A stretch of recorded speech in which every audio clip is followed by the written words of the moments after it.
Ahora vamos a ver composición e inversa de las transformaciones lineales. Que esto es algo que tiene mucho que ver con cosas que vieron en el ingreso, que era el de función compuesta, ¿se acuerdan? O sea, si yo tenía, por ejemplo, la función f compuesta de g en x, todo esto en x, lo que nosotros decíamos que esto era el equivalente a hacer f compuesta de g de x, es decir, los valores de la imagen de g se los daba como dominio, se los daba en el dominio de f para generar un nuevo valor, ¿se acuerdan? Es decir, yo partía de un primer conjunto, que es el conjunto, en este caso G, o mejor dicho, el dominio de G, a este dominio de G le aplicaba la función G para obtener la imagen de esta función G. Y al resultado de esto le aplicaba la función f, que acá podía tener un problema. ¿Cuál era el problema? Es que lo que sería de la imagen de G podía no coincidir con el dominio de F. Ese era uno de los problemas que teníamos. A esto le aplicaba el dominio de F una función F para caer en la imagen de F. ¿Estamos de acuerdo? Eso es lo que teníamos. ¿Qué era lo que había que hacer en lo que era el ingreso? Era buscar el subconjunto, la parte chiquita, el conjunto más chiquito eh, que estaba en el dominio de G, que este conjunto generaba la intersección entre la imagen de G y de F, que estos sí iba yo a poder dárselos para F. ¿Estamos de acuerdo? Básicamente era eso. Esa parte acá no va a ser necesaria porque al ser transformaciones lineales es el equivalente a la recta, es decir, que acá yo no voy a tener problema porque todo lo que yo le dé, todo lo que yo le dé a mi función, a la segunda función, a la segunda transformación me lo va a aceptar. No voy a tener, por ejemplo, un 1 sobre x. ¿Se acuerdan? Si yo tenía que f, la función f era 1 sobre x no podía valer 0. Entonces, si g me generaba el número 0, yo no podía dárselo eso a f. Entonces, tenemos que acotar este dominio para que no me generara nada que la función f no aceptara. ¿Estamos de acuerdo? Eh, Acá es lo mismo con transformaciones. Va a ser más sencillo algunas cosas porque son transformaciones lineales, como le decía recién, que es equivalente a la función lineal, a una recta. En el PDF lo explica sobre un ejemplo. Yo quisiera explicarlo en forma más genérica. Me parece que va a ser más interesante. Lo que sí tenemos que tener acá como restricción es que, fíjense que f, el conjunto de llegada de f, tiene que ser igual al conjunto de partida de g. ¿Tá? O sea, lo que me dé f, tiene que ser, pertenecer al mismo espacio vectorial que lo que recibe g. Piensen que lo que está planteando hacer acá es g compuesta de f. ¿Estamos de acuerdo? G compuesta de f es los valores de f se los doy a g. ¿Está? En lo que sería funciones sería lo equivalente a hacer g de f, es decir, parto del conjunto f. Bien, fíjense otra cosita. Nosotros en el video anterior lo que vimos es que una transformación la podemos también representar matricialmente, tiene una matriz asociada. Acá vamos a tener una matriz asociada MF y acá vamos a tener una matriz asociada MG. ¿Estamos de acuerdo? ¿Y esto qué es? Yo tengo los vectores U que les aplico la transformación f y obtengo un vector que lo voy a llamar f de u, pero que también podemos llamar el vector b, porque está dentro del conjunto del espacio vectorial b. Y estos vectores b se los aplico a la transformación g, obteniendo lo que sería el vector de la transformación compuesta, que sería un vector de w que lo vamos a representar en forma genérica así, ¿está? Bien, entonces u se lo doy a f, me genera los b, que se los doy a g para generar los w, que es básicamente lo que se escribe acá. Pero eso también lo podemos hacer matricialmente. ¿Cómo pasamos de acá a acá matricialmente? Lo vimos recién. Si a la matriz MF le multiplica el vector U, genero el vector B. Es decir, que yo sé que el vector B va a ser igual a la matriz asociada a la transformación F por el vector U. Y al vector B lo multiplico por la matriz G, me va a obtener el vector W. Es decir que el vector W va a ser igual a la matriz asociada a la transformación G multiplicando al vector B, que el vector B, que es el de entrada para la transformación G, es el de salida de F. Es decir, esperen que cambie de color, es que este vector B es el que aparece acá. Entonces yo puedo directamente pasar de W perdón, de U al vector W. ¿Tá? O sea, del vector U o llegar al vector W, pasar por acá que sería la función compuesta. ¿Tá? La matriz que me permita, en vez de venir por este camino, venir por acá arriba. ¿Y esa matriz qué va a hacer? Bueno, al vector U lo multiplico por el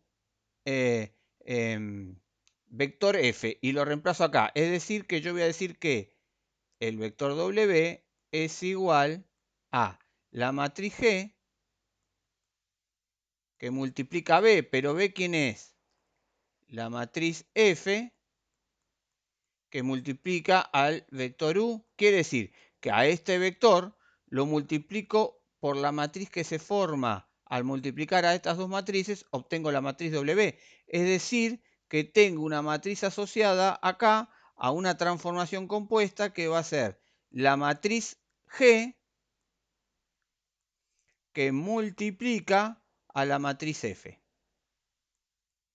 Entonces, esta nueva matriz, porque el producto de dos matrices me da una tercera matriz, esa matriz, al multiplicar a los vectores U, me genera los vectores W a través de la transformación compuesta. ¿Estamos de acuerdo? Básicamente es lo que plantea acá en el ejemplo. Primero plantea dos transformaciones. Cabe destacar algo importante.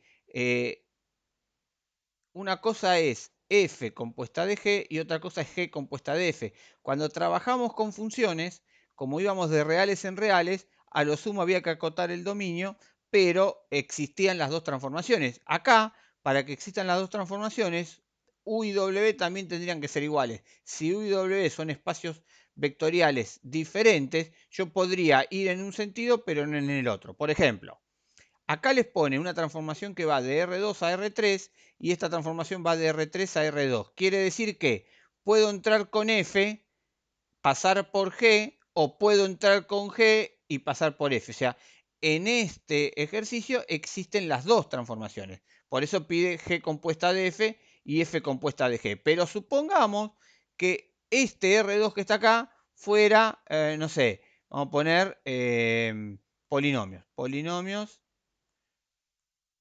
de grado 2 o menor, polinomios sub 2. Si esto fuera polinomios, yo los polinomios los puedo transformar en R3 y de R3 puedo dárselo a G para obtener R2. Entonces existiría esa función compuesta. Pero si yo de R3 con G paso a R2, el resultado de R2 no se lo puedo dar a F, porque F está recibiendo polinomios, no vectores de R2.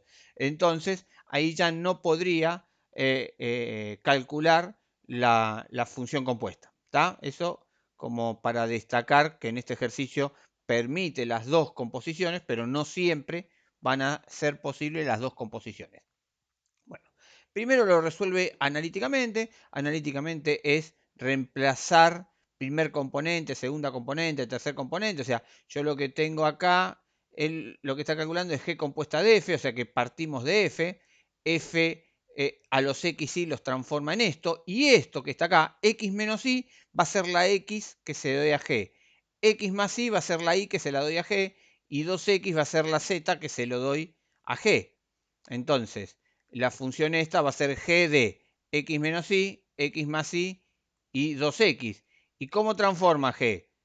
X menos Y y X y más Z. Bueno, X menos Y es este que está acá menos este que está acá. Y Y más Z es este que está acá más este que está acá, que es lo que hace abajo. Eso sería resolverlo analíticamente.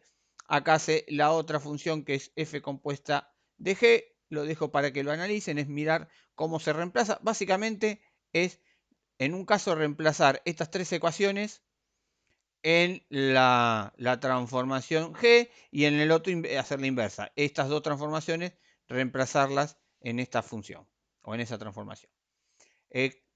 Acá lo plantea ahora sí desde el punto de vista de matrices. Entonces calcula la matriz asociada a F y la matriz asociada a G. Hace el producto en un sentido y en otro sentido. Ve lo que obtiene. ¿Tá? Y saca la conclusión que sacamos nosotros en forma más analítica, en forma más genérica. ¿Tá? Ellos acá sacan la conclusión. Fíjense que dice, entonces hemos comprobado. Yo preferí explicarlo en este formato porque me parece más elegante, mejor explicarlo en forma genérica y dejar el ejemplo como para que ustedes lo tengan como verificación de que numéricamente coincide lo que vimos en la explicación teórica. Bien, matriz asociada a la composición de transformaciones lineales. Acá pone lo mismo en una forma de fórmula. El tema es que acá habla de B1, B3, B2. Esto tiene que ver con el tema que salteé. Entonces también, este punto que está acá lo van a poder ver mejor cuando la clase que viene veamos el tema de cambio de base en las transformaciones. Inversa de una transformación lineal es lo mismo que la inversa de funciones. Si yo tengo un vector que le aplico la transformación t, obtengo un vector w. Por lo tanto, voy a poder volver, a veces, no siempre, voy a poder volver y obtener a partir de w el vector de partida. Ese es el concepto. A ver, si yo acá tengo una matriz asociada a la transformación t, yo lo que sé es que el vector b por la matriz t me va a generar el vector w. Si yo quiero volver, lo que tendría que hacer es premultiplicar por la matriz inversa. Acá no me quedó lugar, esperen, vamos a hacer una cosa. Voy a borrar y lo voy a escribir acá para tener más lugar. Yo tengo, esperen, vamos a cambiar el color. Disculpen, ahí está. Yo tengo que si a la matriz asociada a la transformación T le multiplico el vector B por la definición de matriz asociada, voy a obtener W. Ahora yo quiero ir para el otro lado. Bueno, para ir para el otro lado, esperen que cambio de color, lo que podría hacer es acá premultiplicar por la matriz inversa de T, siempre y cuando exista. Entonces, para mantener la igualdad, tengo que multiplicar también por la matriz inversa de t de este lado. ¿Por qué hice eso? Porque esto que está acá es la matriz identidad. Y si tengo la matriz identidad por un vector b, me queda el vector b. Estoy diciendo que el vector b es igual a la matriz inversa de la transformación por el vector w. Es decir, que para volver tengo que utilizar la inversa de la matriz asociada a la transformación. ¿Y esto existe siempre? No. Primero que nada, tiene que ser MT una matriz cuadrada. La matriz MT tiene ese cuadrado para que exista la inversa. Y además, determinante distinto de cero. Es decir, que cuando el determinante de la matriz asociada a la transformación es distinto de cero, va a existir la transformación inversa. No siempre existe, a veces sí, a veces no. Eso va a haber que verificarlo, por ejemplo, con el determinante. Una aclaración, si yo que esto tiene que ver con funciones también. Si yo al vector B le aplico la transformación y después le aplico la transformación inversa, obtengo el mismo vector. Eso quiere decir que la función compuesta, porque lo que estoy haciendo es la salida de una transformación, dársela como entrada a la segunda transformación, la función compuesta es la matriz identidad. ¿Estamos de acuerdo? Bien, que eso, si ustedes lo analizan, si lo analizan, por ejemplo, como que esto es una matriz A y esta es una matriz B, estoy diciendo que la matriz A por la matriz B me tiene que dar la matriz identidad. ¿Y esto qué era? La definición de matriz inversa. Si ocurre eso, quiere decir que la matriz B es igual a la inversa de la matriz A.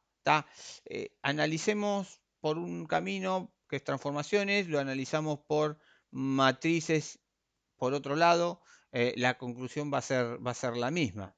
Bien, acá hay un ejemplito, lo dejo para que lo hagan ustedes, no creo que tengan mayores problemas. Acá justamente habla de la matriz de la transformación inversa, nuevamente cambiando la base. Esto de que pone B', cuando vean esto en el PDF, lo dejan para después, yo lo voy a explicar en la próxima clase. Me parece que para que entiendan bien ese concepto tienen que afianzar primero los conceptos que estamos viendo en esta clase. Por eso salteo esos temas para la clase de hoy y los dejo para para la clase que viene. Bien, hay algunos ejemplitos. Recuerden, cuando aparecen pases diferentes, este sí lo pueden hacer, porque no está, la matriz está asociada a lo que se llama bases canónicas. Así que este ejemplo lo pueden hacer. Lo que no pueden hacer es, esto es base canónica. Cuando dice EE no hay problema. Lo que no pueden hacer es cuando dice B', B1, B2, ese tipo de cosas, queda para la próxima clase. Bueno, sigue habiendo ejemplos.